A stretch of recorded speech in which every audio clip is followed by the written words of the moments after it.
Hey there, Matt the Mortgage Guy, recording a quick video talking about what to avoid in 2021 Real Estate Edition.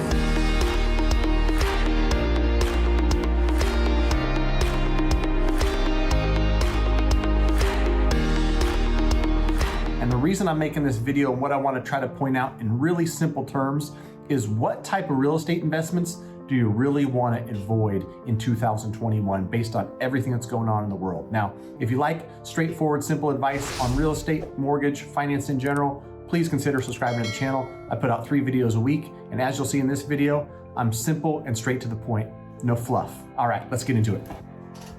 Okay, so I've seen a bunch of stats, and I'm not gonna overwhelm you in this video with stats. I'm just gonna talk to you and really give some common sense reasons why certain niches in real estate are really gonna suffer in 2021. We've already seen them suffering in 2020. It's gonna be even more of the same into 2021, in my opinion. I'm gonna explain my reasoning behind the opinion. I'm gonna throw a couple stats at you. And as you'll see, it's not super analytical, intense stuff that we're talking. It's just simple, oh, that makes sense. I can see why that's happening. I can see why that would continue to happen. So let's jump into it.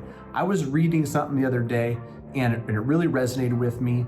It was a real estate investor who I like and follow, and he was talking about his condo that he sold in a major city in Texas. I don't know if it was Dallas, Fort Worth, or if it was Austin, but he had a condo in the middle of a bustling city that was, you'd consider a luxury condo.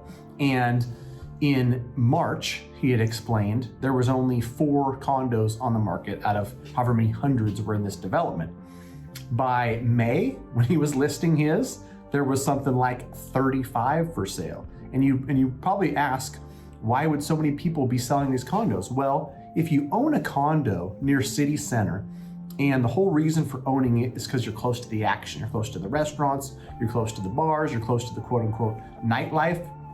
When everything's shut down, why in the heck would you pay a premium for all that stuff? You wouldn't. So as evidenced by this guy's condo sale, a few months into this pandemic, people were fire selling this stuff.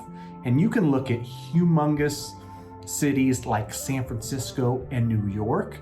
They are getting pummeled.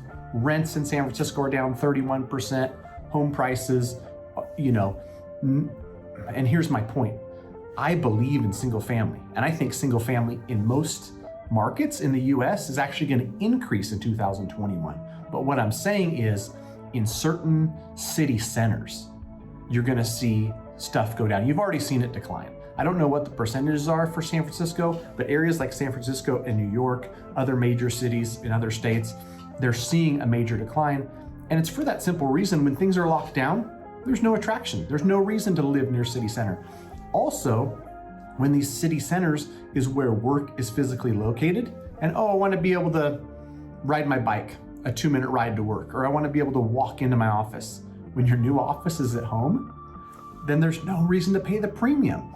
And so it was something like plus 13% or plus 14% on what they would call the suburbs.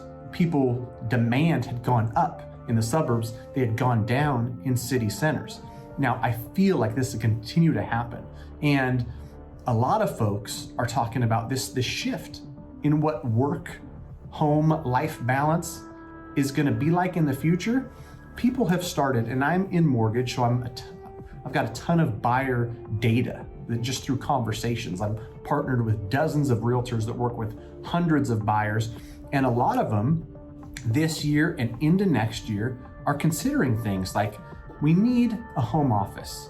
I'm gonna work from home for the next 2 years. My employer has already let us know that my job I'm able to do from home, I'm just as efficient. And so what we're looking for in a home is something with a little bit more space. I want the home office. My wife's gonna do stuff with the kids and their schooling, whether they're back to school, whether they're at home, we're gonna have a dedicated part of the house for that. We're gonna have a home office where I can work. My wife can do some stuff in there that she needs to get done for her work and whatnot. And this is gonna continue to happen. This is not something that's just gonna flip back on, everyone's going back into their offices. Huge corporations, Facebook and Pinterest, are closing down physical offices. and telling their employees, go ahead and work from home. You're just as efficient. We've got Zoom stuff set up. You can do your job from home. Well, when you don't have to go into a physical office, one, you can move out of a high-priced area. And in my case in Northern California, that's moving from San Francisco to Sacramento. You just left an apartment that cost $4,000 a month, or you left a home that cost $1.9 million. You get to move to a much larger home on much more property, much more room for the home office, and it's a third of the cost. This is happening across the US. I know it for fact, and I see it in my own backyard. So my overarching theme here is a condo or even a single family in a city center just will not demand the premium that it has in the past. And a lot of people like, especially when you look at millennials and whatnot, they don't want to own a car. They want to be close to the action. They want to be close to their job. They don't necessarily have to live in city center anymore.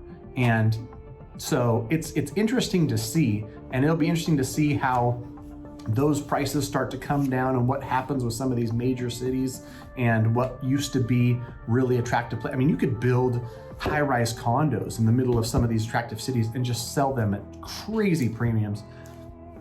It just doesn't have the same demand that it used to. So that is an area where I truly see things continuing to lose their value. I would avoid that at all costs. And on the flip side, I won't go into too much detail in this video, but a lot of smart people, a lot of stats I follow just show how far we are behind the supply curve in many areas across the US, and there's a lot of demand.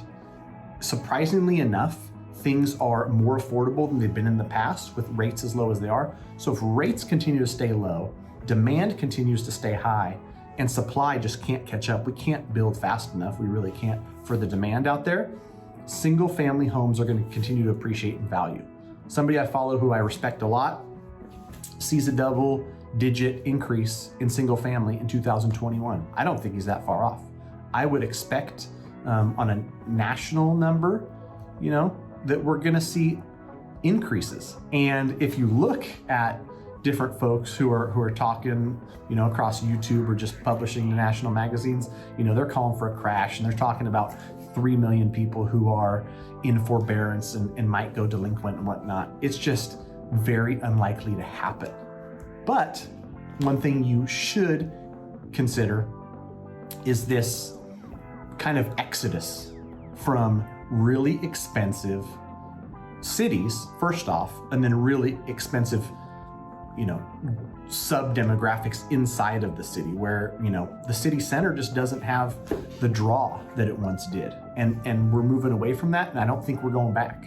I think the employers that are telling people they can work from home and people are setting up home offices and whatnot, a lot of people who are self-employed can set up shop wherever they want, and they're not gonna pay $2,500 a month for a lease. They'll run their business out of their home. And they've learned how to do it. They've been forced to learn how to do it. And they've been doing well at it. They've been shown they're just as efficient and they can run it out of their homes. So they're gonna move to a home where they can tie that in. All right, that's it. Any questions at all, please feel free to reach out. As I say on every video, if you like this type of content, I like to keep it straightforward and honest. My opinion on what I think in these different areas, real estate, financing, and whatnot. And so I appreciate you making it to the end of the video. I'm probably rambling now, so go ahead and click off if you made it this far, but subscribe to the channel if you've got any questions at all about mortgage. I'm more than happy to help. Matt@mattthemortgageguy.com. If you're in California, I can lend to you. If you're out of California, I'm happy to send a referral to a great broker to help you.